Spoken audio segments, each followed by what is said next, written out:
ठीक है।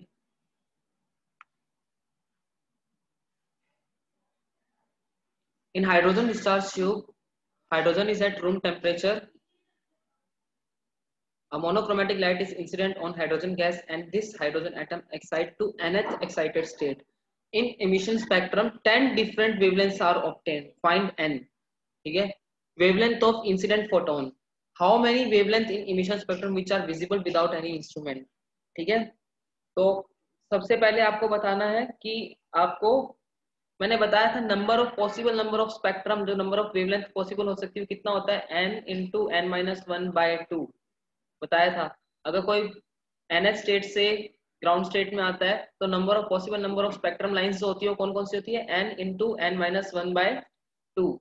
तो बस सीधा सीधा मतलब इसको हम ये भी बोल सकते हैं nc2। अगर कुछ लोगों को nc2 का मतलब नहीं पता है so better they just go with this thing n into n minus one by two. ये मैंने करवाया हुआ आप लोगों को, ठीक है। तो n की वैल्यू कितना है n into n minus one by two is equal to 10। तो सीधा सीधा दिख रहा है n की वैल्यू 5 आ जाएगी, 5 इंटू फोर बाय टू, ठीक है। तो n will be equal to 5। इसको सॉल्व करोगे n into n minus one equal to 20, तो n कितना आएगा आपका 5। तो इसका मतलब n की वैल्यू 5 है, इसका मतलब कौन सी एक्साइटेड स्टेट में है। n इक्वल टू 1 जो होता है वो कौन सी स्टेट होती है, this is your ground state, ठीक है। और फर्स्ट एक्साइटेड स्टेट का मतलब होता है n इक्वल टू 2 जो होता है, n equals 2 is your first excited state.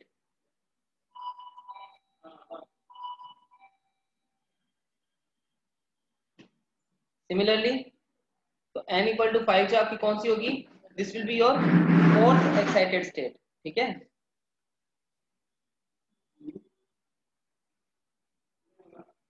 ठीक है, this will be your fourth excited state। तो फर्स्ट आपका हो गया फाइंड ऑब्टेन n की वैल्यू है 5।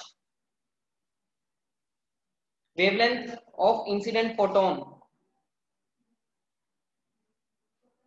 वेवलेंथ का फॉर्मूला होता है आपको पता होगा 1 by lambda equals to r bracket में 1 बाय 1 का स्क्वायर माइनस 1 बाय 5 का स्क्वायर, 5 से आ रही है ना, ठीक है। और इसको मैं एक सीधा कर रहा हूँ, उल्टा लिख रहा हूँ, लैम्डा एंगस्ट्रॉम में निकाल रहा हूँ। ये तरीका होता है आपका, हमें हाइड्रोजन के लिए बोला है, सीधा सीधा लिख रहा हूँ इसका उल्टा। 1 बाय आर की वैल्यू होती है 912 एंगस्ट्रॉम, ये सीधा सीधा सिंपल कैलकुलेशन के लिए है, डिवाइड बाय 1 बाय 1 का स्क्वायर माइनस 1 बाय 5 का स्क्वायर, ताकि आपको ज्यादा आर रिडबर्ग कांस्टेंट को 1.097 इंटू 10 टू पावर 7 रखोगे फिर उसको उल्टा करोगे तो बेटर है कि सीधा सीधा मैं आपको ये बता रहा हूँ वैल्यू, जैसे मैंने आपको बताया था कल फोटोइलेक्ट्रिक में P equal to h c by e equal to h c by lambda जो होता है, उसमें बताया था एच सी की वैल्यू इन नैनोमीटर कितना होता है 1240 बताया था इलेक्ट्रॉन वोल्ट के लिए। नीचे रखोगे wavelength in nanometre, wavelength should be in nanometre, और ये जो पूरी वैल्यू होती है किस में आती है, इलेक्ट्रॉन वोल्ट में आती है। तो ये चीजें छोटी छोटी चीजें होती है आपको, क्योंकि आपको एनर्जी हमेशा इलेक्ट्रॉन वोल्ट में देगा, तो ये आपको चीजें पता होनी चाहिए, ठीक है। तो आपकी जो वेवलेंथ आएगी यहाँ से कितना बन जाएगा, this will be 25 by 24 multiply by 912 angstrom, ठीक है। तो 24 3 72 एंड इसको सॉल्व कर लेना, आपका आंसर आ जाएगा, दिस इज योर वेवलेंथ, ठीक है। उसके बाद क्या बताना है थर्ड आपको, how many wavelengths in emission spectrum. मेरे को आंसर बताया मोहम्मद मतीन ने 4.68 एंगस्ट्रॉम आ रहा है इसकी वैल्यू। नहीं मतीन, इसकी वैल्यू ज्यादा आएगी, ठीक है, 912 से तो ज्यादा ही आएगी, ठीक है। अच्छा आपने इसको सोल डिवाइड किया, ओके ओके ठीक है ठीक है, समझ गया, ओके। तो चेल्सी एंड नारायण ने मुझे आंसर बताया 950 एंगस्ट्रॉम इज आंसर, ठीक है। तो इतना सबको क्लियर है, 948.48 ठीक है, समझ लो कैलकुलेशन है वो तो, ठीक है। उसके बाद क्या बोला है, how many wavelengths can be visible in this spectrum. तो अब देखो ये बहुत ही, अब कुछ लोग क्या सोचेंगे सर हमें वेवलेंथ बतानी कितनी विजिबल रेंज में आएगी, इसके लिए हमें कैलकुलेशन करनी पड़ेगी, क्योंकि वेवलेंथ विजिबल के लिए होती है 4 से 7, अपनी कोचिंग का टाइम 400 नैनोमीटर टू 700 नैनोमीटर। ठीक है, पर अब हम क्या यहाँ पे सोल्व करने बैठेंगे, सारी वेवलेंथ निकालने बैठेंगे? नहीं। मैंने आपको बताया था, जो स्पेक्ट्रम लाइन बताई थी हाइड्रोजन के लिए, तो मैंने बोला था लाइमन जो होता है वो किस में आता है, यूवी में आता है, और बामर जो होता है वो किस में आता है, विजिबल रेंज में आता है, और पास्टन ब्रैकेट एंड फंड आती है इंफ्रारेड में। ये मैंने बात आपको बताई थी। इसका मतलब बामर सीरीज जो होती है it is associated with visible range. ठीक है, और ये क्वेश्चन आपके मेजर टेस्ट में भी आ सकता है इस टाइप का, कि विजिबल रेंज की कौन सी है या फिर इंफ्रारेड की कौन सी। इंफ्रारेड का एक्चुअली नहीं बोलते क्योंकि उसमें तीनों ही होती है, तो या फिर ये बोलते हैं इंफ्रारेड की कौन सी नहीं है, ऐसा आ सकता है। नहीं तो विजिबल रेंज कौन सी है, इस टाइप के क्वेश्चन आ सकते हैं। ठीक है, क्लियर है सबको इतना?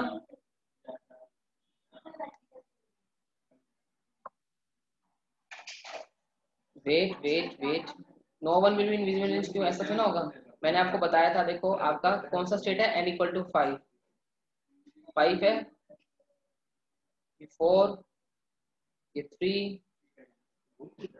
ये 2, बस 2 की बात करेंगे, 1 पे अपने को जाना नहीं है। ठीक है, तो यहाँ तक कितनी आ सकती है, 5 से सीधा सीधा ट्रांजिशन हो सकता है 2 पे, ये बामर सीरीज के एसोसिएट होगा। 4 से 2 पे हो सकता है, ये भी बामर सीरीज के लिए। 3 से 2 पे हो सकता है। This all are wavelength associated with Balmer series. तो हमारी जो पॉसिबल नंबर ऑफ वेवलेंथ है वो कितनी होगी, there will be 3 wavelengths associated with visible range. ठीक है, 5 से 2, 4 से 2, 3 से 2। ठीक है, क्लियर है सबको? और मैंने आपको बताया था 10 वेवलेंथ कैसे बनती है, 5 से 4 में ट्रांजिशन हो रही हो, 4 से 3 में हो रही हो, 3 से 2 में हो रही हो, 5 से 4 में हो रही हो, 3 से 2 में हो रही हो, 2 से 1 में हो रही हो, ऐसे मतलब नंबर ऑफ जो टोटल करोगे सम ऐसे आपको, तो कितना मिलेगा आपको, 10 मिलेगा। ठीक है, क्लियर है सबको? Is it clear? ठीक है, किसी को डाउट हो तो पूछ लो। Next.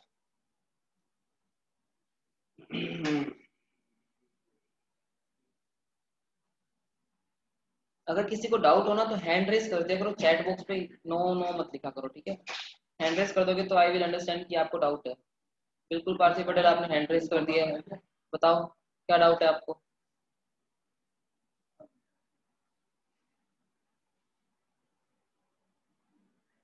A free electron of kinetic initial kinetic energy. Okay.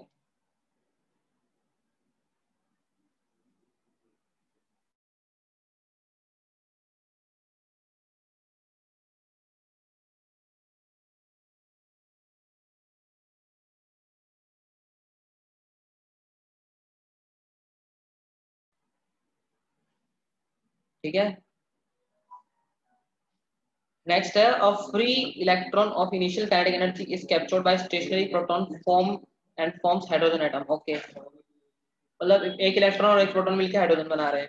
During atom formation electron emits one photon of energy E and come to ground state. Find the energy of photon emitted by electron, इसकी energy given during this formation of atom. ठीक है, जब electron ground state में जाता है तो उसकी energy कितनी होनी चाहिए, when electron goes to ground state. Deep Lad ने मेरे को आंसर भी बता दिया है, when electron goes to ground state तो उसकी एनर्जी कितनी होगी,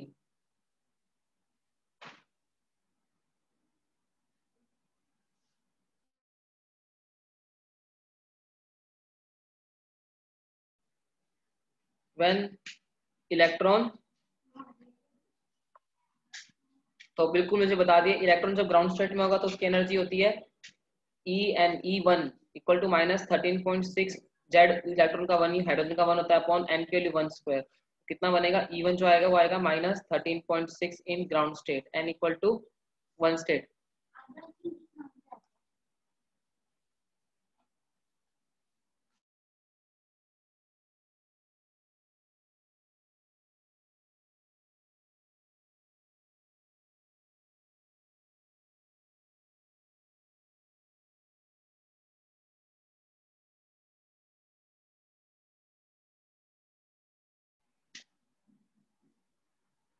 ठीक है। तो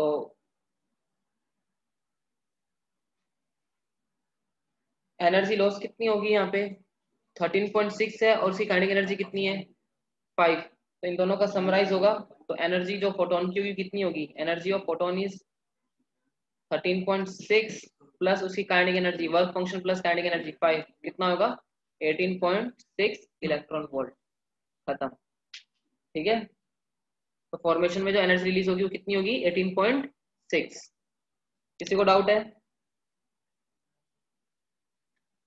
नहीं है? चलिए फिर। यस सुजीत, बोले क्या डाउट है आपको? देखो मैंने बोला इलेक्ट्रॉन को, क्या बोला क्वेश्चन में पढ़ लो, फ्री इलेक्ट्रॉन है उसकी काइनेटिक एनर्जी इतनी है और वो प्रोटॉन जो स्टेशनरी प्रोटॉन है उसकी काइनेटिक एनर्जी 0 है। वो हाइड्रोजन एटम बना रहे हैं during atom formation 1 photon of energy comes to ground state. Ground state पे आ रहा है तो ग्राउंड स्टेट पे आ रहा है तो एनर्जी कितनी एमिट करेगा वो -13.6 निकालता है और उसके साथ में उसकी काइनेटिक एनर्जी भी है तो कितना होगा एडअप हो जाएगा बस सीधा सीधा। आपको पढ़ा हुआ E equal to phi naught plus formula है ना आपका work function plus kinetic energy, that's it, वही लगाया formula.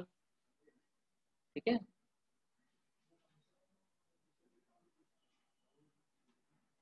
Next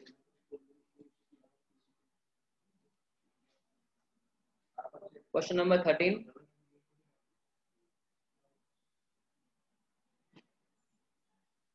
In a hypothetical universe, mass of electron is 10 times the actual mass of electron. ठीक है, मान लो भैया। Find the energy and radius of nth orbit of if z equal to 1 in that universe. All the perimeter remains and Bohr law is applicable. ठीक है। तो जो मास है वो कितना हो रहा है, एम डैश जो है वो है 10 ऑफ मास ऑफ इलेक्ट्रॉन। ठीक है।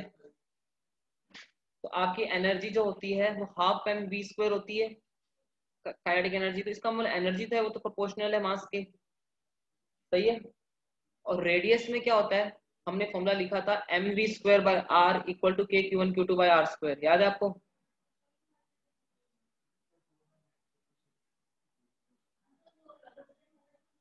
ठीक है। यहाँ से एक आर कट जाएगा, इसका मतलब आर जो आपके एम के इनवर्सली प्रोपोर्शनल है, r equal to k q one q two by m v square. तो r is inversely proportional to 1/m, समझ गए? अब आपको बताना क्या है, एनर्जी बतानी है। ई एन क्या होता है 13.6 आपका इलेक्ट्रॉन वोल्ट उसकी ग्राउंड स्टेट में होती है, n equal to 1 13.6 Z square by n square multiply by उसका मास एनर्जी के लिए 10 टाइम्स हो जाएगी तो सीधा सीधा एनर्जी तो कितना हो जाएगी आपकी 10 टाइम्स बढ़ जाएगी which will be 136 by n square electron volt. ठीक है। ये तो आ गई आपकी एनर्जी। और रेडियस कितना हो जाएगा 10 टाइम्स कम हो जाएगी तो बनेगा 0.529 एंगस्ट्रॉम लिखते थे, वो बनेगा 0.0529 angstrom into n square by Z.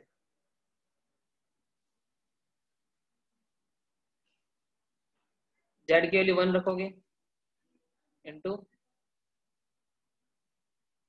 It's in angstrom. कुछ नहीं, मैंने यहाँ पे बताया रेडियस 1/m होगा एंड एनर्जी जो है वो प्रोपोर्शनल टू एम ही रहेगी। Yes Rahul Saini, you raise your hand, तो आप बताइए क्या डाउट है आपको इसमें। मैंने लिखा है एनर्जी का फॉर्मूला क्या होता है, काइनेटिक एनर्जी होती है हाफ एम वी स्क्वायर। ठीक है।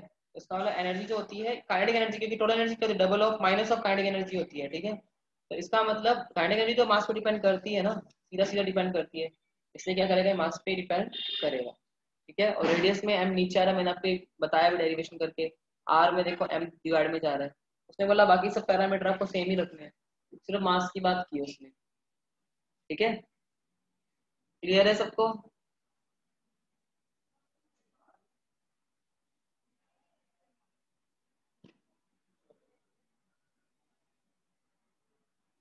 सर वो मास 10 टाइम्स दिया है बट आप चार्ज को मल्टीप्लाई किए हो। मैं कहाँ चार्ज को मल्टीप्लाई किया, मैं मास को ही तो किया हूँ यहाँ पे। ये उसका मास 10 टाइम्स बढ़ गया, मैंने सीधा सीधा बताया यहाँ पे राहुल। देखो E n is proportional to m, तो जितना एनर्जी इनिशियल थी सिंगल इलेक्ट्रॉन का जब मास होता है उसकी होती है, और प्रोपोर्शनल टू एम है तो 10 टाइम्स बढ़ जाएगी, बस दैट्स इट, वही लिखा है। रेडियस में एम डिवाइड में रहता है तो अब वो 10 टाइम्स कम हो जाएगा, बस दैट्स इट, यही तो बोला मैंने। और ये मैंने निकाला है डायरेक्ट, ये तो सिंपल ना, आपने जो अर्थ पे करते हैं जब मास एम ही लेके करते हैं। ठीक है। क्लियर है? सबको क्लियर है ना? किसी को डाउट है तो पूछ लो। चलिए फिर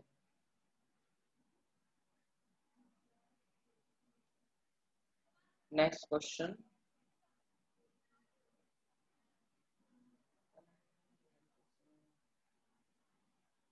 okay, question number 14। A particle of mass m is moving in a circle of radius r with potential energy given as a v equal to ar square. Find the radius of nth orbit. Assume quantization of angular momentum is applicable. Okay, तो आपका v कितना दे रखा है? ar square. ठीक है, सो सबसे पहले हम इसका dv बाई डी आर निकाल लेते हैं। कितना बनेगा dv by d are? 2ar। ठीक है,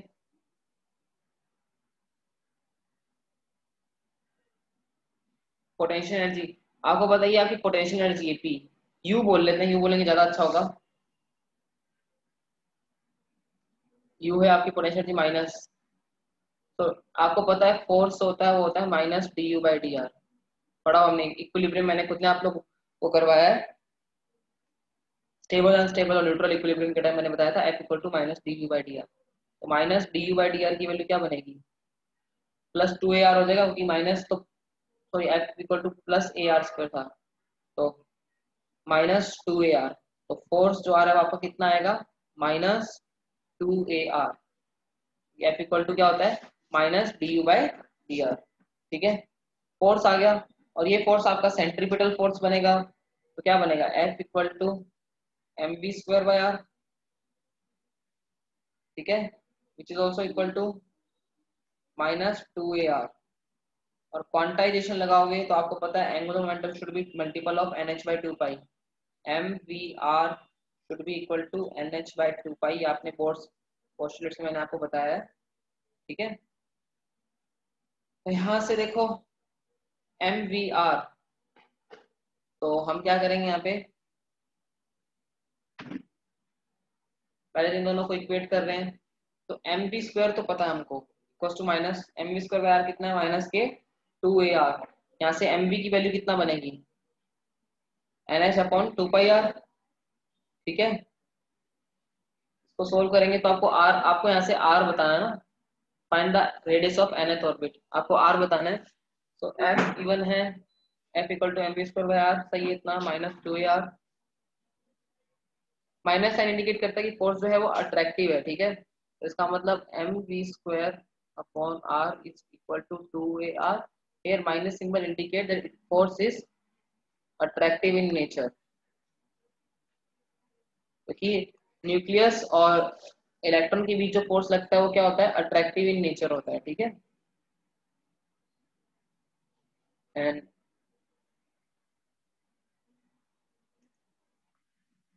ठीक है, तो यहाँ से हमें आर की वैल्यू निकालनी है एम वी आर। मुझे वी को सब्स्टिट्यूट करना पड़ेगा। वी को मैं यहाँ से क्या लिख सकता हूँ? We can I can write v as n h upon two pi m r. सही है, उसको उठा के रख देंगे यहाँ पे, क्या बनेगा?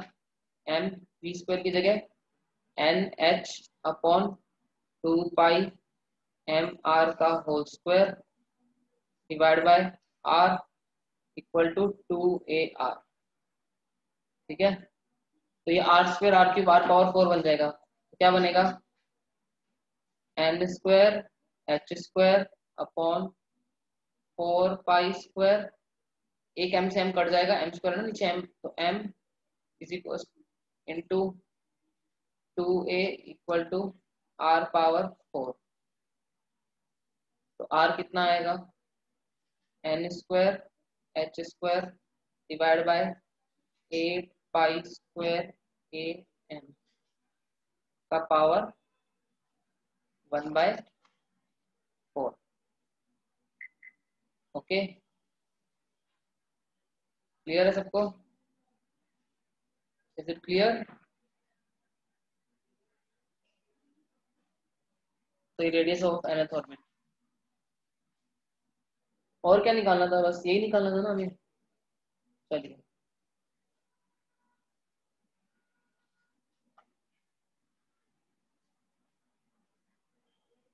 नेक्स्ट क्वेश्चन,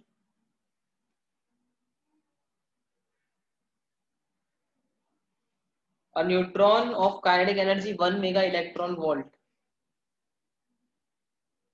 इसको K बोला है।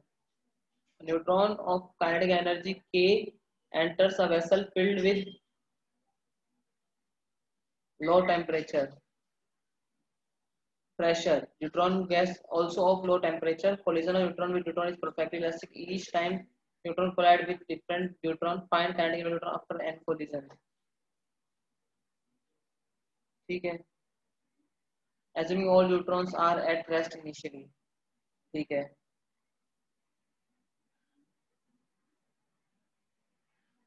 ठीक है। तो न्यूट्रॉन का मास m होगा, न्यूट्रॉन का मास क्या होगा 2m होगा। न्यूट्रॉन में दो क्या होते हैं, न्यूट्रॉन होते हैं, आपको पता होगा। ठीक है, neutron is having two neutrons. Two neutron मतलब one proton and one neutron होता है। ठीक है, और प्रोटॉन और न्यूट्रॉन का मास ऑलमोस्ट क्या होता है, सिमिलर होता है। ठीक है, तो क्वेश्चन सबको समझ आ गया क्या बोला। देखो, न्यूट्रॉन है जिसकी kinetic energy 1 mega electron volt given है, एक वेसल के अंदर एंटर कर रहा है जिसका लो प्रेशर है, जिसमें न्यूट्रॉन गैस भरी हुई है, वो भी लो टेम्परेचर पे है। कोलिजन न्यूट्रॉन और न्यूट्रॉन के बीच परफेक्टली इलास्टिक है, और हर बार जब न्यूट्रॉन कोलाइड कर रहा है न्यूट्रॉन से अलग अलग से, तो आपको बताना है काइनेटिक एनर्जी न्यूट्रॉन की कि आफ्टर एन कोलिजन, जब एन टाइम्स उसका कोलिजन हो जाए किसके साथ, न्यूट्रॉन, अलग अलग न्यूट्रॉन के साथ। ठीक है, तो मैं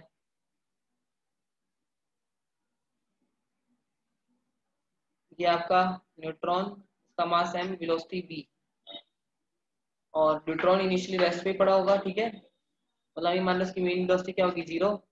अब न्यूट्रॉन आके टकराएगा, टकराने के बाद क्या होगा, इलास्टिकली जा रहा है। इलास्टिक का मतलब जितने से आया उतने से नहीं जाएगा, अब जाने की वेलोसिटी होगी v1, और 2m इसकी होगी v2।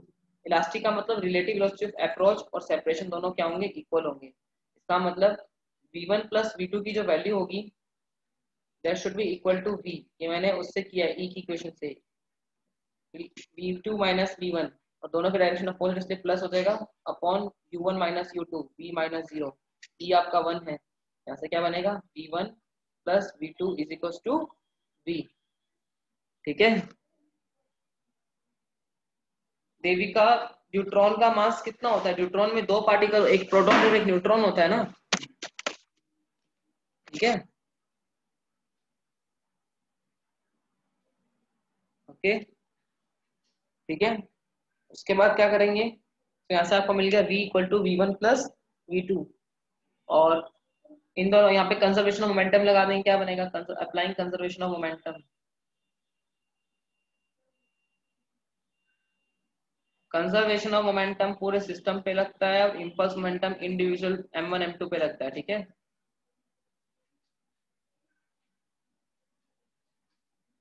Applying conservation of momentum on system, mass initial momentum m into v, final कितना है m v1 plus 2m minus v2।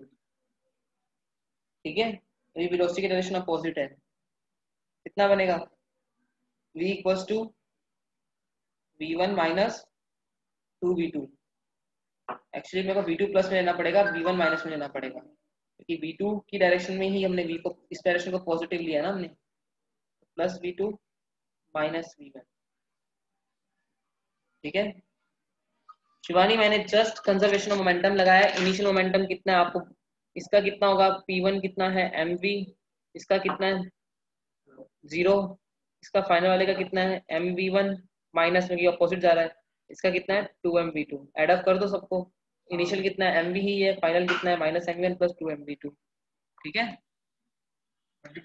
v1 plus v2 equal to 2, ये कोलिजन इक्वेशन ऑफ इलास्टिक की ई जो होता है 1 होता है, वो क्या होता है, relative velocity of separation. Separate कितने से हो रहा है, ये v2 से जा रहा है, ये v1 से जा रहा है, सेपरेशन बढ़ रहा है, तो v1 plus v2 divide by approach कितना है, v से आ रहा है, दूसरा तो रेस्ट पे है, तो v होगा ना, दैट इज इक्वल टू 1।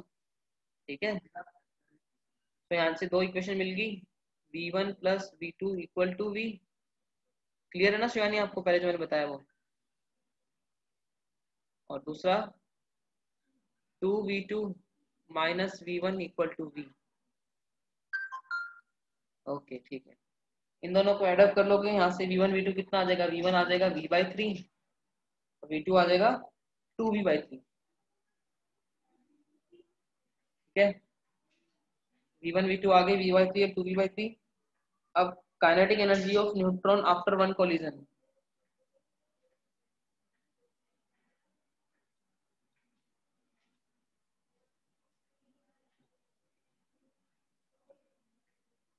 एक कोलिजन का काइनेटिक एनर्जी कितनी होगी, half m v square, v कितना है V/3 का स्क्वायर, तो कितना हो जाएगा K/9 हो जाएगा, इनिशियल का 9 टाइम्स कम हो गया। सही है। सिमिलरली सेकंड टाइम हो गया जब क्या होगा, इसका और 9 टाइम कम हो जाएगा, सेकंड कोलिजन में कितना होगा, इसकी वेलोसिटी जहां v थी वो V/3 बन गई, अगली बार टकराएगा वो वापस रेस्ट पे रहेगा, तो उसका V/9 बन जाएगा। इस हिसाब से क्या होगा, अगली बार जो आएगा वो K/9 81। सिमिलरली n टाइम्स पे nth टाइम कोलिजन पे कितना बन जाएगा, K/9 पावर n। ठीक है, क्लियर है सबको। तो आपकी जब काइनेटिक एनर्जी होगी आफ्टर nth कोलिजन कितनी होगी, K/9 पावर n। K की वैल्यू गिवन है 1 मेगा इलेक्ट्रॉन वोल्ट, तो आपकी Kn जो आएगा वो कितना आएगा, 10⁶ divide by 9 power n। This is your kinetic energy. ठीक है, इसके बाद नेक्स्ट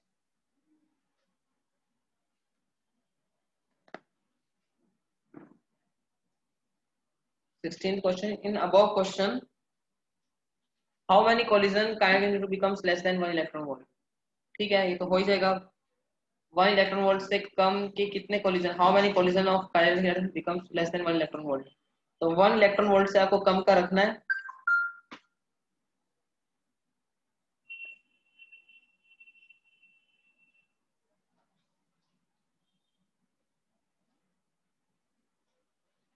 लास्ट का फिर से देखो निष्ठा, मैंने क्या किया था लास्ट में, मैंने सिर्फ ये बोला कि हर एक बार टकराने पे उसकी वेलोसिटी फाइनल कितना आ रहा है, V/3 आ रहा है। अगली बार इसका मतलब अब ये जो न्यूट्रॉन है अगली बार ये जाएगा V/3 से, ये वाला टकरा के वापस जब आएगा इसका V1 जो बनेगा V/9 बनेगा। ठीक है, तो उसकी एनर्जी निकालोगे तो 81, तो मतलब 9 पावर n टाइम्स क्या होती रहेगी, कम होती रहेगी, 3 टाइम्स कंटिन्यूसली वेलोसिटी कम होती जाएगी, और उसका स्क्वायर करते हैं ना काइनेटिक एनर्जी में, हाफ mv स्क्वायर, तो 9 टाइम्स क्या होती जाएगी, आपकी काइनेटिक एनर्जी रिड्यूस होती जाएगी। तो nth की जो होगी कितनी होगी, 10⁶ 1 मेगा इलेक्ट्रॉन वोल्ट आपको क्वेश्चन में गिवन है ये, और divide by 9 power n, this is 9 power n। ठीक है, क्लियर है, एनी डाउट, क्लियर है सबको।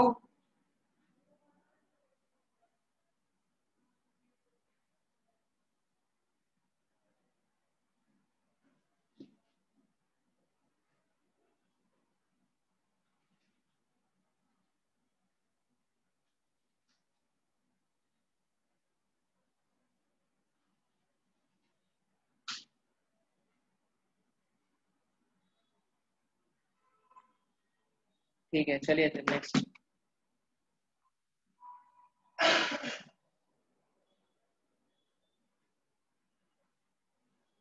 इन द अबव क्वेश्चन हाफ का मतलब प्रीवियस क्वेश्चन ही, after how many collision kinetic energy of neutron become less than 1 electron volt. 1 electron volt से कम कब हो जाएगी, इसका मतलब 10⁶ by 9 power n should be less than 1।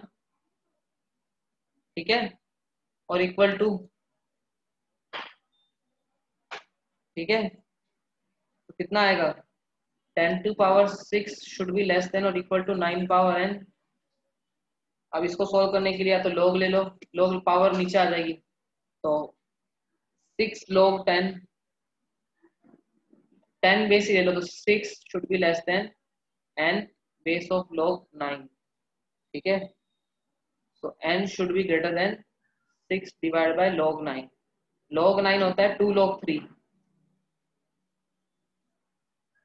log 3 की वैल्यू होती है 0.4771, तो इट विल बी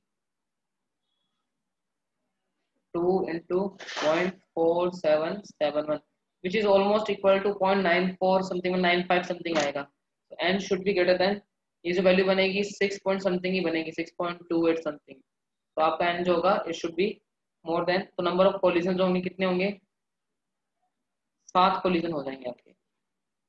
ठीक है, क्लियर है? ठीक है, is it clear? Next, yes Shravani, आपने हैंड रेस किया है तो पूछ लो डाउट क्या आपको। If you raise your hand then just let me no.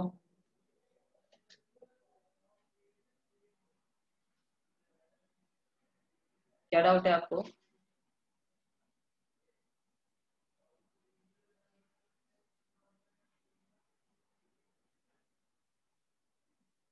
तीन के आसपास आना चाहिए। आप सोल्व करो श्रावणी। 0.4771 इंटू 2 करोगे तो कितना बनेगा? 0.95 समथिंग बनेगा। वो वन,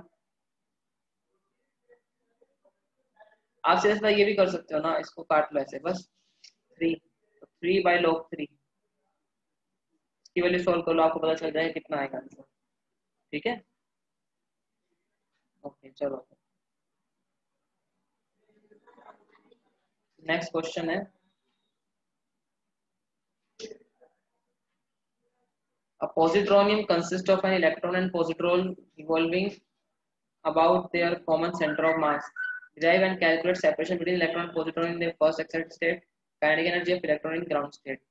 देखो पोजिट्रोनियम मैंने आपको बताया था कि एक ऐसा होता है पार्टिकल जिसका चार्ज नहीं होता है बट उनके अंदर स्पिन होता है। ठीक है, यहाँ पे देखो पॉजिट्रॉन किस किस का बना हुआ है? इलेक्ट्रॉन और पॉजिट्रोनियम इलेक्ट्रॉन, सॉरी मैंने वो, अच्छा वो मैंने आपको न्यूट्रिनो बताया था। ठीक है, पॉजिट्रोनियम क्या होता है? इलेक्ट्रॉन और पॉजिट्रॉन का बना होता है। पॉजिट्रॉन आपको पता है, बीटा प्लस को हम पॉजिट्रॉन भी बोलते हैं और बीटा माइनस को हम इलेक्ट्रॉन भी बोलते हैं। ठीक है, तो आपको इन दोनों के बीच का क्या बताना है? Separation between the electron positronium in their first excited state. ठीक है, तो ये आपका एटम है, उसके अंदर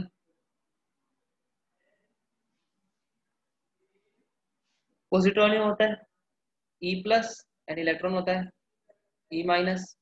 ठीक है, कॉमन सेंटर, सेंटर मास इनका सेंटर में आएगा, दोनों का सेम मास होता है, सेंटर मास सेंटर में आएगा। r/2 यहाँ से, दोनों के बीच का सेपरेशन r गिवन है तो ये r/2, ये भी r/2, r/2 से separation between positronium and neutron. ठीक है, तो सबसे पहले इन दोनों के बीच का फोर्स जो होगा, कौन सा फोर्स लगेगा? इलेक्ट्रोस्टैटिक फोर्स लगेगा which is equal to k q1 q2 upon r square. सही है, this force should be act, अगर इसको हम इसको रेस्ट पे रखते हैं तो इसका मोशन में है, ओमेगा से घूमता हुआ दिखेगा, इसके रिस्पेक्ट में यहाँ से ओमेगा से घूम रहा है, that should be equal to m omega square r। ठीक है, और सेंटर से घूम रहा है, यहाँ से घूमेगा ना, तो r/2 रखेंगे यहाँ पे। ठीक है, ये जो फोर्स है इसके लिए किस तरह से काम करेगा? ठीक, ओमेगा से रोटेट, ये रोटेट कर रहा है ना ओमेगा से सर, देखो मोशन में है ये दोनों, ये भी घूम रहा है ये भी घूम रहा है ओमेगा से। सो ये जो फोर्स है यही घुमा रहा है इन दोनों को। ठीक है, ये पॉजिट्रॉन और इलेक्ट्रॉन को कौन घुमा रहा है? पॉजिट्रॉन और इलेक्ट्रॉन को, इनका जो इलेक्ट्रोस्टैटिक फोर्स है, कूलॉम फोर्स है, वो इनको क्या कर रहा है? रोटेट करवा रहा है। ठीक है, सेकंड आपको पता है angular momentum r cross p equal to nh upon 2 pi according to Bohr's model. ठीक है, क्वांटाइजेशन। ठीक है, r डिस्टेंस कितना है सेंटर से? r/2।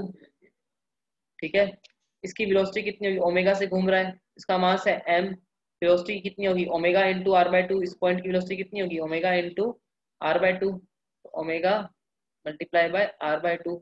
ये हो गया r क्रॉस p, और एंगल दोनों के बीच का 90 है। ये तो हो गया एक की वजह से एंगुलर मोमेंटम, एंगुलर मोमेंटम दूसरे की वजह से भी आएगा ना, ये वाला, ये नीचे जा रहा है और सम ही करेगा, तो इसको सीधा सीधा मैंने मल्टीप्लाई कर दिया 2 से। ठीक है, एक है प्रोटॉन की, सॉरी पॉजिट्रॉन की वजह से, दूसरा है इलेक्ट्रॉन की वजह से।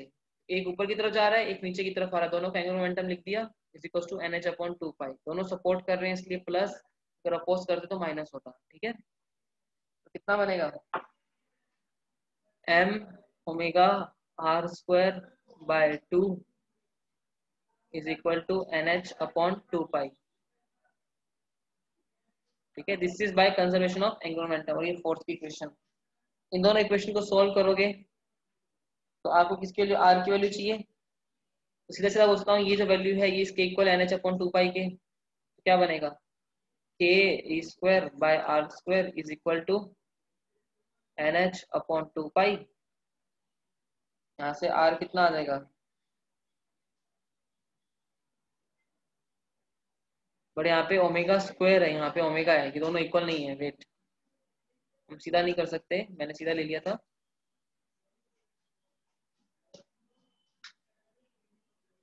It is m omega r square, it is m omega square are.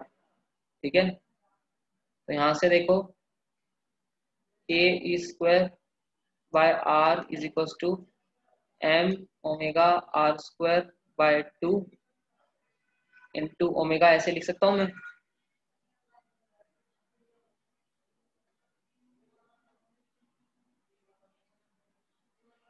के ई स्क्वायर बाय आर, एक आर को मैंने भेज दिया इधर, तो आर स्क्वायर बन गया, और एक ओमेगा को मैंने बाहर ले लिया। इसको मैं क्या लिख सकता हूँ, मतलब मुझे ओमेगा ही सब्स्टिट्यूट करना पड़ेगा। ठीक है, तो यहाँ से ओमेगा को सब्स्टिट्यूट कर लेते हैं ना। ओमेगा कितना बनेगा, 2NH, 2 से 2 कट जाएगा ना ये।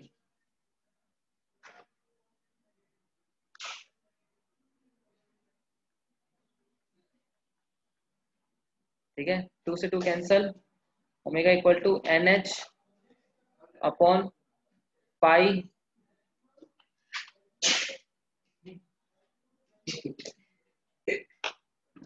पाई m r square.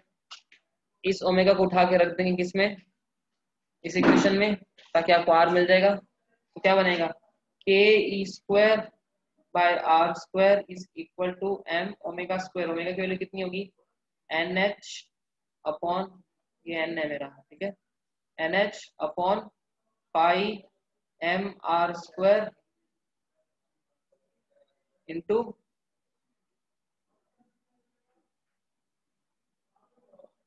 M omega square into r by 2। यहाँ से इसको सोल्व करोगे, आपका आर आ जाएगा, स्क्वायर से स्क्वायर कट जाएगा, बट एक आर बच जाएगा। सो आपका जो आर होगा, इस इक्वेशन को सोल्व करोगे, so you will get r is equal to, ये आर से आर स्क्वायर कैंसिल, तो आपका आर आएगा 2 पाई, एम से m cancel, 2 pi k e square divide by, actually square है, मैंने सीधा काट दिया, सीधा नहीं करेगा।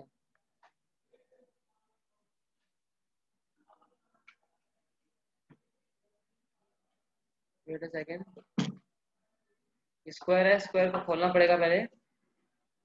के e square by r square is equal to m into n square h square divide by pi square m square r power 4 into r by 2। यहाँ से सोल्व कर लोगे, आपका आर आ जाएगा। ठीक है, ये इतना पार्ट मैं आप पे छोड़ रहा हूँ। ठीक है, यहाँ से आप आर निकाल लेना। ठीक है, क्लियर है सबको। फिर नेक्स्ट क्या है, ये आपका सेपरेशन आ जाएगा दोनों के बीच का। आर यही हमें बताना था, सेपरेशन कितना है वो हम इस तरह से निकाल लेंगे। ठीक है, यस नेहा, आपने डाउट हैंड रेस किया है, पूछ लो क्या डाउट है आपको।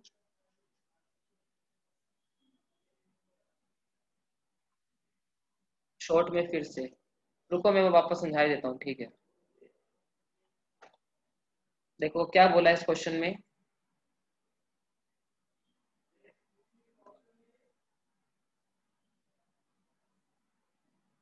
एक एटम है जिसके अंदर क्या है, आपका पॉजिट्रॉनियम एक है, जिसके अंदर क्या है, इलेक्ट्रॉन है, और क्या है आपका पॉजिट्रॉन है, और दोनों कहाँ से, सेंटर से मूव कर रही हूँ। ठीक है, तो ये नीचे की तरफ जा रहा है और ये ऊपर की तरफ जा रहा है, ओमेगा से रोटेट कर रहा है।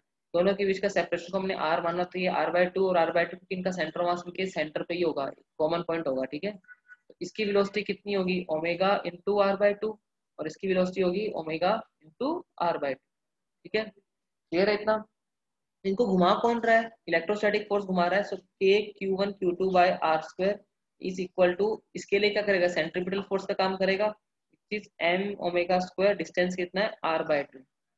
ठीक है, सेंटर से लेते हैं ना डिस्टेंस, क्योंकि सेंटर के अबाउट रोटेट कर रहा है वो। ठीक है, उसके बाद में सेकंड इक्वेशन लगा देंगे, कंजर्वेशन ऑफ बोर्स क्वांटाइजेशन,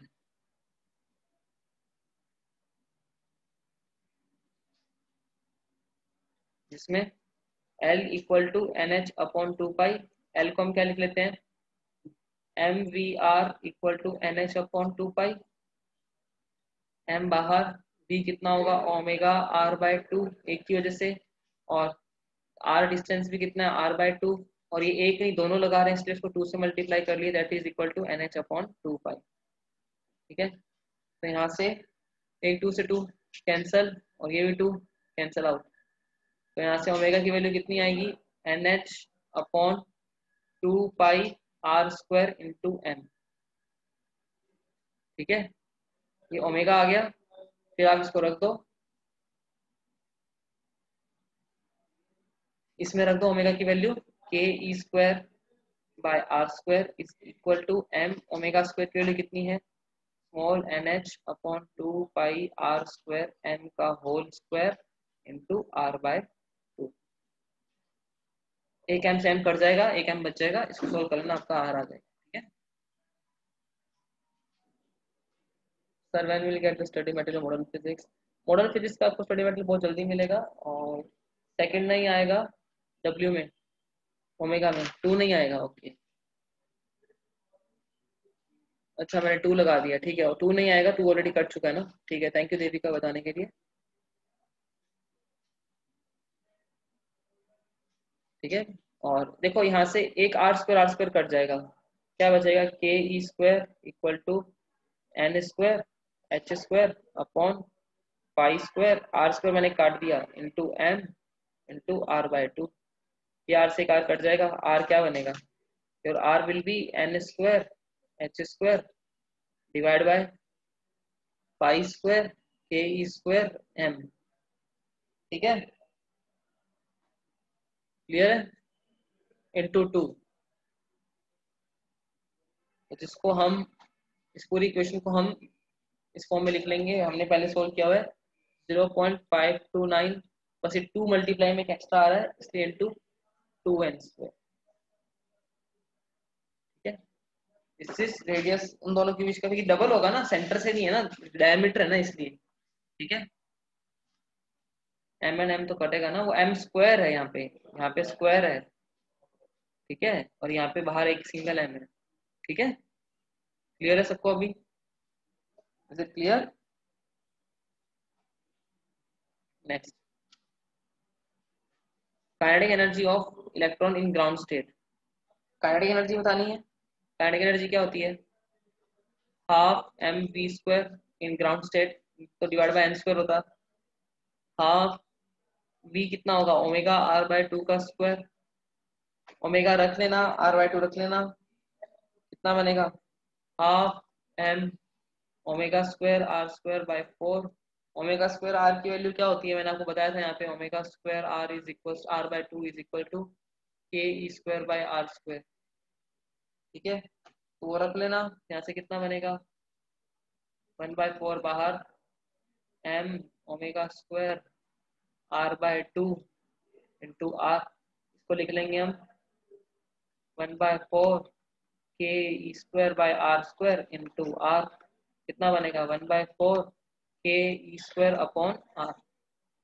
ठीक है, और r की वैल्यू आपने निकाली थी अभी एंगस्ट्रॉम में, तो ke² divide by 4 into 0.529 into 2 angstrom, इसको कन्वर्ट कर लेना 13.6 डिवाइड बाय, यहाँ पे बस एक टर्म एक्स्ट्रा आ रही है वो है 4, तो 4 से डिवाइड करोगे 3.4 इलेक्ट्रॉन वोल्ट।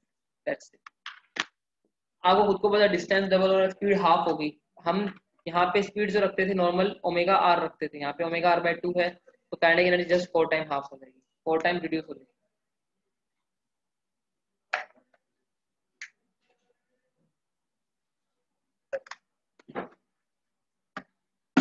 क्लियर है सबको, इज इट क्लियर? ओके चलिए next,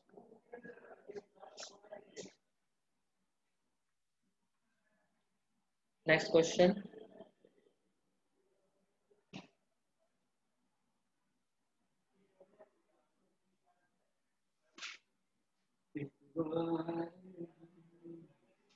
A neutron beam in which neutron has same kinetic energy is passed through a sample of hydrogen like gas but not hydrogen। ठीक है, तो उसने क्या बोला इन ground state at rest, Due to collision of neutrons with ions of the gas, ions are excited and then they emit protons. 6 spectral lines are obtained in which one of the lines is of wavelength 6200 by 51 nanometer. Which gas is this? What is the minimum possible value of kinetic energy of the neutron for this to be possible? The mass of neutron and proton can be assumed to be nearly same. Use Hc is equals to 124000 in electron volt angstrom. मैंने बताया था Hc को जो use करते हैं हम angstrom में तो 12400 वरना नैनोमीटर में 1240 यूज करते हैं। ठीक है, तो पहले बोलना क्या चाह रहा है, न्यूट्रॉन बीम है जिसके अंदर न्यूट्रॉन है और सेम काइनेटिक एनर्जी है, हाइड्रोजन लाइक एटम गैस के अंदर से पास कर रहा है, ग्राउंड स्टेट में है और रेस्ट पे है। Due to collision of neutron with ions of the gas, ions are excited and they emit photons. ठीक है, उनको एनर्जी मिल रही है, वो फोटोन एमिट्स कर रहे हैं। 6 spectral lines are obtained, 6 spectral lines obtain हो रही है, इसका मतलब एन की वैल्यू कितनी होगी, 4 इंटू 3/2 6, एन की वैल्यू 4 आ गई आपकी। ठीक है, तो 4 से आपका 2 में आप क्योंकि देखो n इक्वल टू 3 रखेंगे तो 3 इंटू 2/2 3 बनेगा, 4 इंटू 3/2 6। हाँ ठीक है, 4 n इक्वल टू 4 से 1 की ट्रांजिशन है। And what is the minimum possible value of kinetic energy of neutron for which this is to be possible? The mass of neutron and proton can be assumed to nearly same। ठीक है, neutron और proton का मास आपको same assume करना है, जबकि ऐसा proton और न्यूट्रॉन का जबकि ऐसा होता नहीं, थोड़ा बहुत डिफरेंट होता है बट चलेगा, कोई बात नहीं। तो पहले तो देखो मेरे को सीधा सीधा हमें यहाँ से पता चल गया कि जो पार्ट ए है n कितना है, 6 पॉसिबल लाइंस है, n इंटू n माइनस 1/2 की जो वैल्यू है वो कितना है 6, इसका मतलब n इक्वल टू 4 है। 4 का मतलब कौन सी एक्साइटेड स्टेट है, third excited state. n equal to 1 is ground state only, okay, third excited state. ठीक है,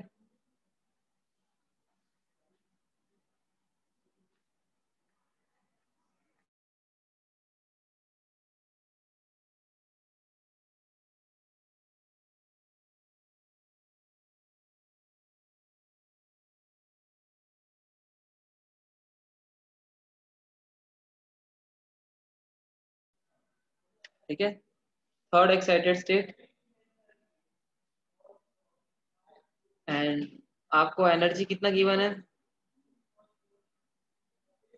वेवलेंथ कितनी है, देखो 6 per line obtained in one of the line is having wavelength given है। ठीक है, तो उसकी एनर्जी कितनी होगी, E equal to 12400 divide by lambda 1240, क्योंकि यहाँ पे आप एंगस्ट्रॉम नैनोमीटर में गिवन है क्वेश्चन में। ठीक है,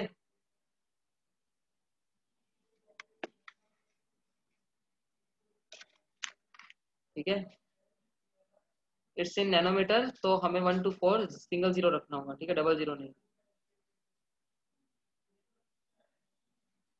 ई कितना आएगा 1240 डिवाइड बाय 6200 इंटू 51, कितना बनेगा, ये 2 पे कट जाता पूरा पर 0.2 आएगा, तो इसका मतलब ई जो है आपका कितना आएगा 10.2 इलेक्ट्रॉन वोल्ट। आपकी एनर्जी कितनी आई 10.2 इलेक्ट्रॉन वोल्ट। और ये एनर्जी 10.2 कब आती है, 13.4 से 3.4 में आती है, तब आती है, आपको पता होगी 2 से 1 में जाते हैं ट्रांजिशन में, तब आती है ये इतनी डिफरेंस जो होता है। ठीक है, इसका मतलब ये E2 कितना होता है -3.4 और E1 कितना होता है -13.6। इस ट्रांजिशन का है ये, जिसका डिफरेंस कितना है 10.2 है, मैंने लिखाया हुआ आपको। इसका मतलब ये रेडिएशन कहाँ से कहाँ आ रही है, 4 से 2 पे आ रही है, और हमें यहाँ पे ट्रांजिशन कहाँ से कहाँ दिखानी है, उसने किधर से किधर बोली है।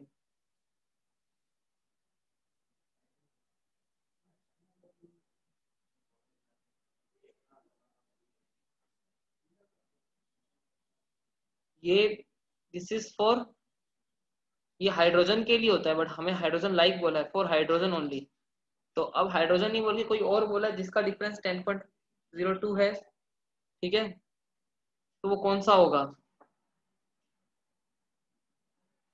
ये तो 1 से 2 है, पर हमें क्या चाहिए 4 से 2 में आना पड़ेगा ना, क्योंकि आपका 4 था यहाँ पे, नंबर ऑफ स्पेक्ट्रल लाइंस कितनी है 4 है।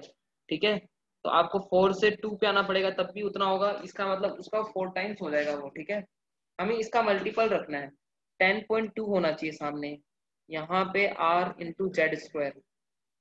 पहले कितना था, 1/1 का स्क्वायर माइनस 1/2 का स्क्वायर, पर अभी हमें पता है यहाँ पे ट्रांजिशन 4 है, तो 10.2 should be r into Z square. यहाँ पे 4 है तो इसका मतलब हमें इसको पूरा मल्टीपल रखना पड़ेगा, इसलिए इसको 1/2 का स्क्वायर माइनस 1/4 का स्क्वायर, ठीक है। तो यहाँ पे z की वैल्यू कितनी हो कि सेम इक्वेशन ऊपर वाली बने, z की वैल्यू कितनी रहेगी, सेम 10.02 आएगी। ये तो 1 है ना, z हाइड्रोजन के लिए होता है, उसमें 1 रखते हैं हाइड्रोजन के लिए। यहाँ पे n आपका 4 गिवन है ना, 4 से ट्रांजिशन 2 में भी हो सकती है, 4 से 3 में भी हो सकती है, 4 से 1 में भी हो सकती है। बट हमें ऐसा लगता है जैसे 1 और 2 मल्टीपल में है ना, सिमिलरली 4 का हाफ कौन सा लेंगे, 2 होगा, ठीक है। इससे सोचना पड़ता है आपको। सो z की वैल्यू कितनी बनेगी, यहाँ से आपको क्लियरली दिख रहा है z शुड बी 2। अगर 2 होगा तो ये सेम इक्वेशन ऊपर वाली बन जाएगी, 4 से मल्टीप्लाई करोगे तो देखो क्या बनेगा, 1/4 और 1/16 बनेगा 4। इन दोनों को कंपेयर करोगे तो आपका जेड स्क्वायर आएगा 4, विच मीन जेड इज 2। तो आपका जो एटम है, गैस है जो, वो क्या है, आपकी हीलियम है, He+ है वो, ठीक है। जो गैस है आपकी, यहाँ से ये जेड इक्वल टू 2 आपको डिसाइड करके बताएगा कि गैस कौन सी है, ठीक है, वो है आपकी हीलियम। ये चीज समझ आई। देखो मैंने, हमारे पास एनर्जी का डिफरेंस कितना है, 10.2 आया। हमें सीधा सीधा पता है हाइड्रोजन में 2 से जब 1 में ट्रांजिशन करता है तब होता है, पर यहाँ ट्रांजिशन 4 से हो रही है, ठीक है। तो हमें उसका मल्टीपल लेना पड़ेगा पहले, तो हमें 4 से 2 में जाना पड़ेगा। तो 4 से 2 में जा रहे हैं तब आ रहा है, तो कितना मल्टीपल आ रहा है, तो जेड स्क्वायर की वैल्यू वहां से हमारी कैलकुलेट हो गया। क्लियर है इतना सबको, कोई डाउट। तो आपका जो एटम है वो कौन सा होगा, हीलियम होगा। उसके बाद आपको क्या बताना है, यस श्रावणी, आपको क्या डाउट है, पूछिए। 4 से 2 क्यों लिया है, मैंने यही बोला 2 से 1 में आ रहे हैं क्योंकि यहाँ पे नीचे जो है वो मल्टीपल में रहना चाहिए, 2 से 1 है। सिमिलरली आपकी एक्साइटेड स्टेट 4 है, अगर यहाँ पे मेरा 6 होता ना, मान लो मैं 6 से आता तो मैं 6 से फिर 3 लिखता, मतलब जो रेशो में उसी रेशो में मुझे लेना पड़ेगा। मैंने बोला यहाँ पे पॉसिबल जो है वो सारी होती है, 2 से 4 से 3 में भी आ सकता है, 4 से 2 में भी आ सकता है, 4 से 1 में भी आ सकता है, पर हमें उसका मल्टीपल ही लेना होता है, ठीक है।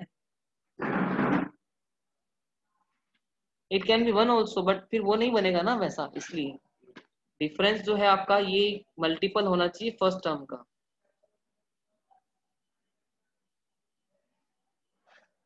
Hc की वैल्यू 12,400, वो एंगस्ट्रॉम में है, यहाँ पे नैनोमीटर है, नैनोमीटर में 1240 होता है और एंगस्ट्रॉम में 12400 होता है, मैंने पहले भी बोला ये बात, ठीक है।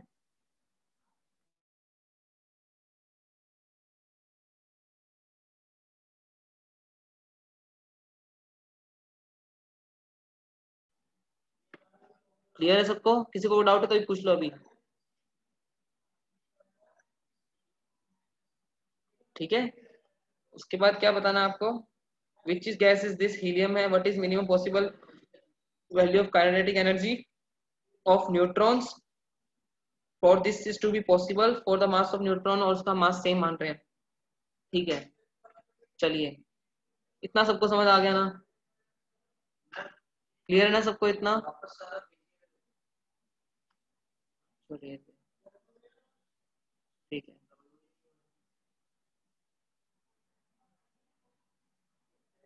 ओके, अब आपको काइनेटिक एनर्जी बतानी है।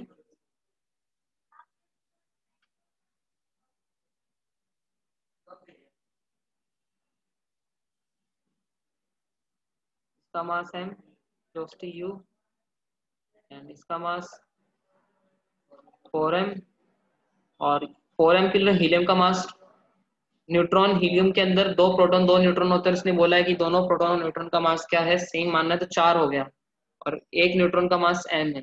क्लियर है ये बस बात सबको, ठीक है। मैंने m लिया हुआ और यहाँ पे 4m क्योंकि हीलियम लिया हुआ है, ठीक है। मैक्सिमम एनर्जी कब लॉस होती है, जब डिफॉर्मेशन प्रोसेस होता है। मैंने आपको ये कोलिजन में कराया था, मैक्सिमम एनर्जी ऑफ डिफॉर्मेशन, जब डिफॉर्मेशन का मतलब दोनों सेम वेलोसिटी से चलेंगे, तो डिफॉर्मेशन होगा जब कुछ इस तरह से डिफॉर्म हो जाएगा, दोनों किस चलेंगे, कॉमन वेलोसिटी VCM से चलेंगे, ठीक है। उसके बाद क्या हो जाएगा, रिफॉर्मेशन हो जाएगा, VCM की वैल्यू कितनी आएगी, सीधा सीधा दिख रहा है U/5 आएगी, इसकी तो वेलोसिटी है ही नहीं, निश्चित रेस्ट भी है ना, तो VCM कितना आएगा, m u upon total mass 5m, कितना आएगा u बाय 5। तो ये आपकी है सेंटर ऑफ मास की वेलोसिटी।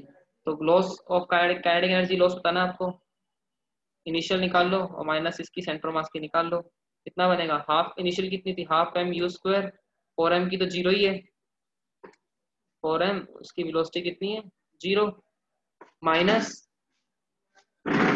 इसकी वेलोसिटी, इसका टोटल मास कितना हो गया, पूरा साथ में घूम रहा है तो सेंटर मास के साथ ही है, तो 5m इंटू इसकी वेलोसिटी कितनी है u बाई 5 का होल स्क्वायर। तो कितना बनेगा half m u square minus half into 1/10 बन जाएगा ना, into 5m u square. So half m u square अगर आप कॉमन लेके निकाल दोगे तो क्या बचेगा 1 minus 1/5 which is equal to 4/5, तो हम इसको लिख सकते हैं 2/5 एम यू स्क्वायर। ये आपकी काइनेटिक एनर्जी क्या है लॉस है आपका, ठीक है।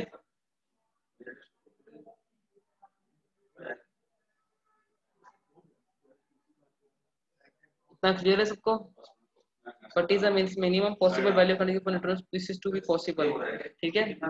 तो ये आपका अगर काइनेटिक एनर्जी में लॉस आ रहा है ना, ये लॉस इन काइनेटिक एनर्जी है, ठीक है। और काइनेटिक एनर्जी को इसको मैं ऐसा लिख सकता हूँ, देखो यहाँ पे 4/5 into half m u square, half m u square को बोल देंगे के, तो कितना बनेगा ये 4/5 ऑफ के क्या है काइनेटिक एनर्जी ऑफ न्यूट्रॉन, ठीक है। के आपकी काइनेटिक एनर्जी ऑफ इलेक्ट्रॉन बोल लो न्यूट्रॉन बोल लो, ठीक है। तो मैक्सिमम लॉस जो है वो कितना हो रहा है 4/5 के विच इज इक्वल टू आपको एनर्जी गिवन है कितनी थी,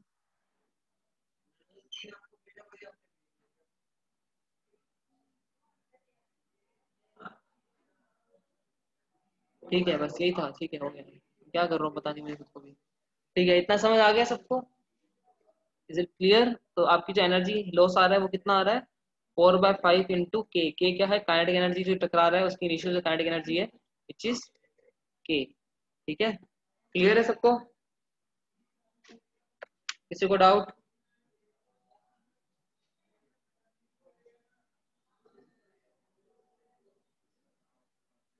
yes Saumya you raise your hand, बोलिए। मिनिमम काइनेटिक एनर्जी न्यूट्रॉन ढूंढना है लॉस नहीं, अच्छा अच्छा ठीक है ठीक है ठीक है, minimum kinetic energy of neutron ढूंढना है लॉस नहीं, ठीक है। तो minimum kinetic energy of neutron आपका लॉस इतना आ रहा है, कितना आ रहा है 4/5 के, ठीक है। और आपकी एनर्जी कितनी थी वेवलेंथ के कोरिस्पॉन्डिंग एक की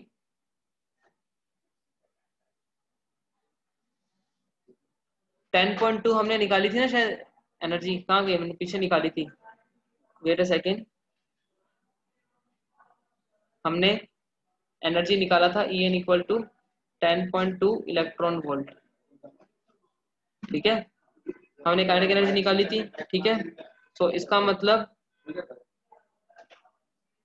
काइनेटिक एनर्जी ऑफ जो इलेक्ट्रॉन होगा वो maximum loss in kinetic energy of system होगा, ठीक है। न्यूट्रॉन की जो काइनेटिक एनर्जी होगी but is the minimum possible kinetic energy of neutron for this to be possible, जो काइनेटिक एनर्जी न्यूट्रॉन की होगी वो कितनी होगी, जो इससे एनर्जी रिलीज हुई है, जो एनर्जी में लॉस हो रहा है वो एनर्जी किस में जाएगी न्यूट्रॉन की काइनेटिक एनर्जी में जाएगी, ठीक है। वही है ना, इमिट हो रही है ना, ठीक है।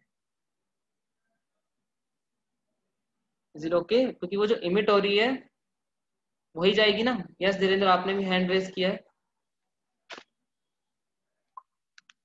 Not able to see video can I rejoin, yes you can rejoin, ठीक है। तो ये एनर्जी एमिट होती है, इसका मतलब क्या होगा वो एनर्जी उसको न्यूट्रॉन ले लेगा और उससे क्या होगा वो फास्ट मूव करता हुआ जाएगा, ठीक है। तो इसका मतलब 4k/5 जो एनर्जी लॉस हो रहा है वो क्या होगा, इस that should be equal to emit जो हो रहा है, ठीक है 10.2। तो k की वैल्यू कितनी बनेगी 51/4, this is minimum kinetic energy required for this to be possible, ठीक है ठीक है। तो आपका काइनेटिक एनर्जी कितना बनेगा 51/4, minimum it is minimum kinetic energy, इससे ज्यादा होगी तभी पॉसिबल है, इससे कम होगी तो इमिशन पॉसिबल ही नहीं होगा, ठीक है। न्यूट्रॉन के अंदर इतना उसको स्पीड मिलना चाहिए तभी वो उसके अंदर से निकाल सकता है, वरना वो नहीं कर पाएगा। ठीक है, क्लियर है? Is it clear?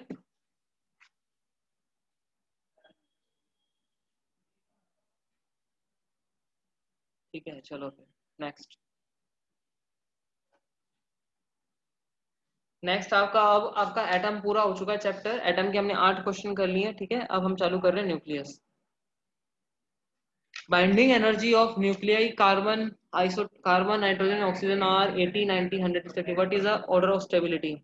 मैंने बताया था स्टेबिलिटी का ऑर्डर इस पास से डिसाइड होता है, बाइंडिंग एनर्जी पर न्यूक्लियन। तो बाइंडिंग एनर्जी पर न्यूक्लियन निकाल लो।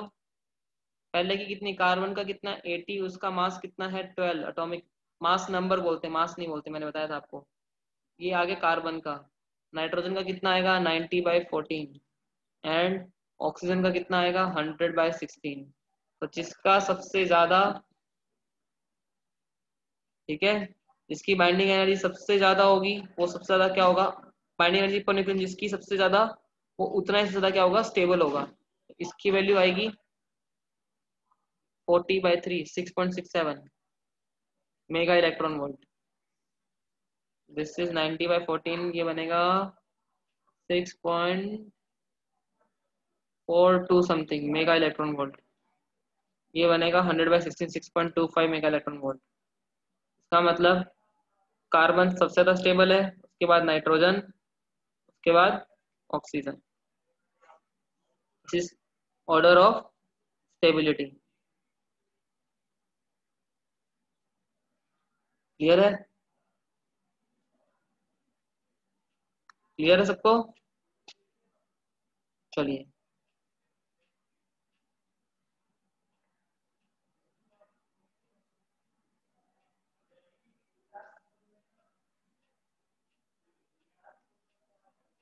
ट्रिटियन होता है, ट्राइटन नहीं होता है, ऐश्वर्या। ठीक है, और ये क्या होता है मैं आपको बाद में बता दूंगा। द लॉट ऑफ पार्टिकल्स, आज तो हमको पता भी नहीं होते क्या होते हैं। ठीक है, if mass of nucleus is, carbon का है 12 and mass of proton is 1.0। Binding energy बतानी है, बहुत इजी है, मैंने आपको बताया था बाइंडिंग एनर्जी क्या होती है, mass defect into delta c square.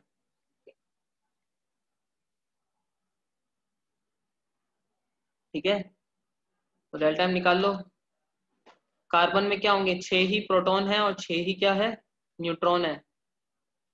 एक न्यूट्रॉन का मास कितना है, प्रोटॉन का mass 1.001 plus 1.004 multiply by 6 minus 12 into c square. सीधा सीधा कुछ नहीं करना है।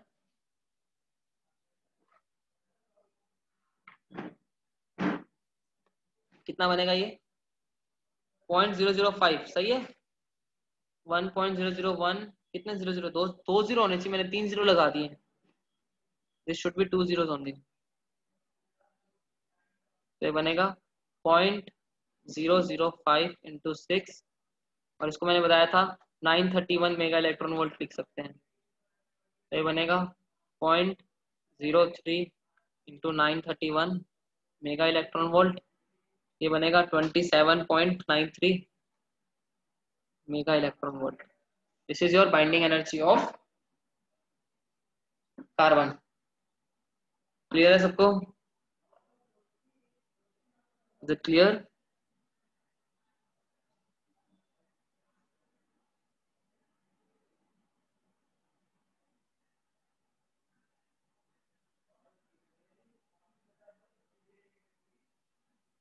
Next,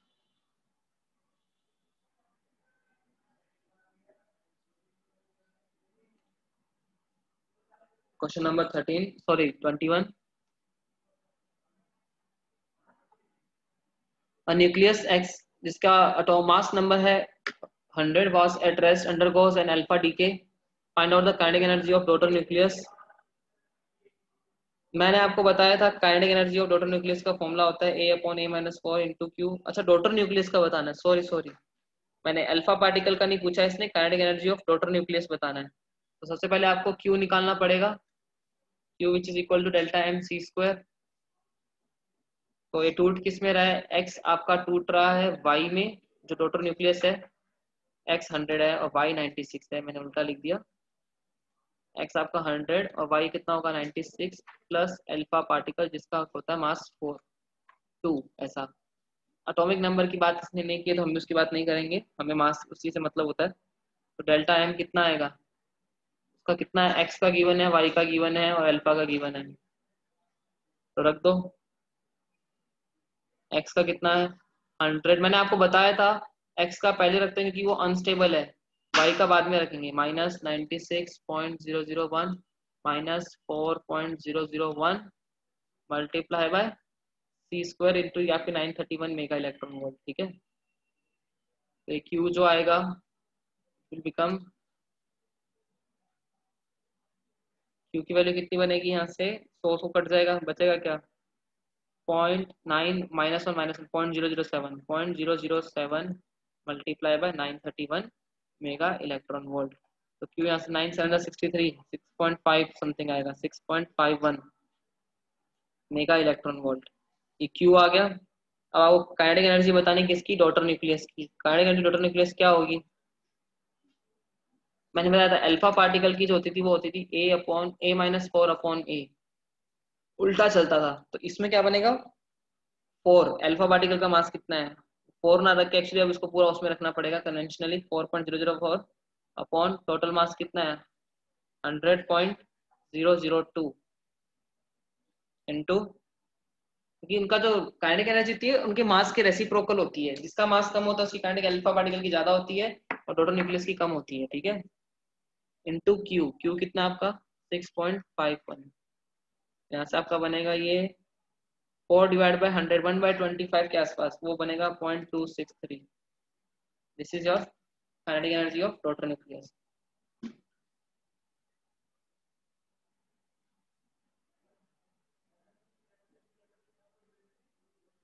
Q is binding energy, Q यहाँ पे आपकी जो क्यू होता है डिसइंटीग्रेशन एनर्जी होता है, एक्चुअली मैंने बाइंडिंग एनर्जी बोला तो मैं गलत बोल रहा हूँ, डिसइंटीग्रेशन एनर्जी बोलते हैं Q।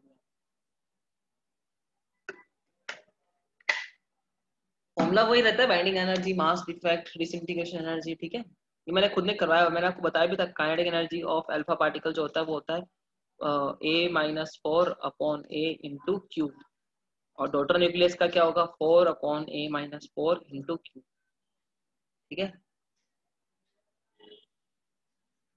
चलिए next 22, in the last question, if the gamma particle also come out from the daughter nuclei with the equal energy to the 1 million volt, 1 mega volt होना चाहिए था, इसने मिलियन वोल्ट लिखा हुआ है, वेट 1 मेगा वोल्ट होगा,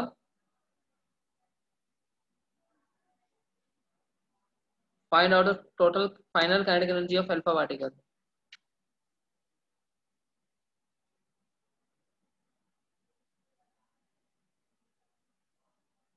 तो इसका मतलब क्या आपका देखो, गामा पार्टिकल निकल के आ रहा है किसके अंदर से, डॉटर न्यूक्लियस में से, फ्रॉम द डॉटर न्यूक्लियस, क्या बोला, इसका मतलब ये सक्सेसिव डिसइंटीग्रेशन है, एक के बाद वापस एक्स वाई है, वाई और टूट रहा है किसमें, गामा में। इसका मतलब आपका एक्स 90 100 या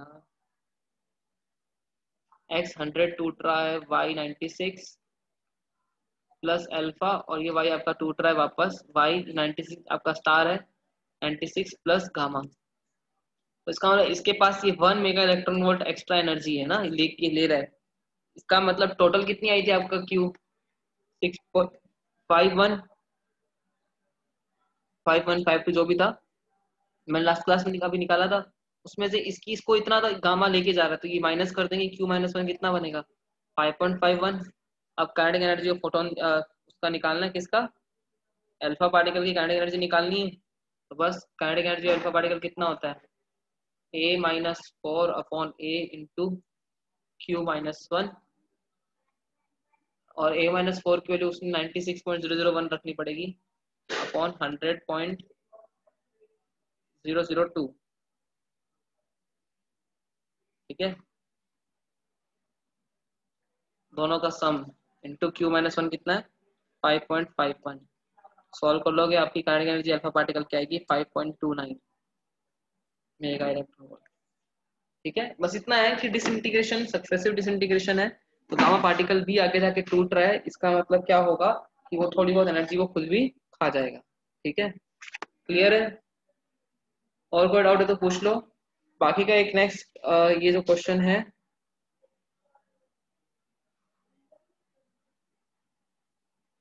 ये जो क्वेश्चन नेक्स्ट है ये काफी एक्चुअली बड़ा है, तो ये हम नेक्स्ट क्लास कर लेंगे बिकॉज इट हैज 5 पार्ट्स। तो बाइंडिंग एनर्जी पर न्यूक्लियन ये पूरा हम नेक्स्ट क्लास कर लेंगे। It will be around 1 page only. ठीक है इजी, ऐसा नहीं है। ठीक है, उसके बाद नेक्स्ट आपका फिर आ जाएगा रेडियो एक्टिविटी। ठीक है, चलिए फिर किसी को कोई डाउट है तो अभी पूछ लो, आज के लेक्चर में आपको कोई डाउट हो तो।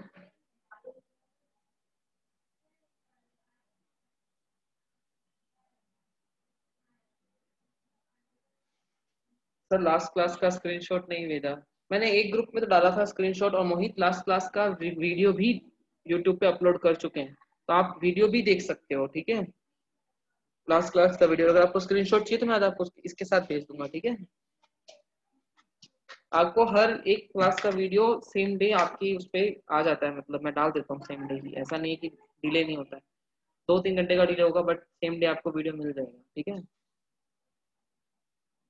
If connection is good. इसके अलावा और कुछ पूछना है तो पूछ लीजिए, नो डाउट। प्रेजेंट नहीं भी बोलोगे यदि चलेगा।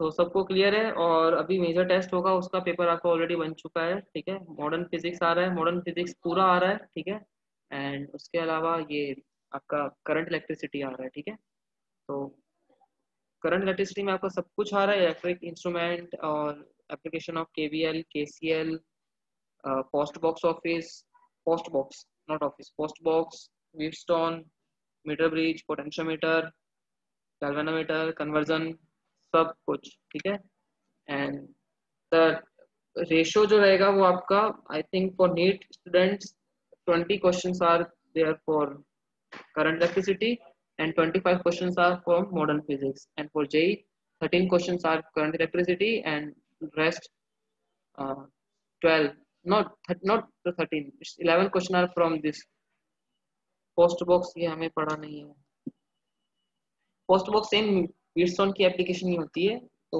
वो आप देख लेना। ठीक है, पोस्ट बॉक्स देख लेना because it's a question both in NEET and JEE, both दोनों लोगों के लिए। ठीक है, post box is application of Wheatstone bridge only, जैसे कि वो मीटर ब्रिज होता है वैसा ही होता है, उसका कनेक्शन होता है, वो देख लेना आप। ठीक है,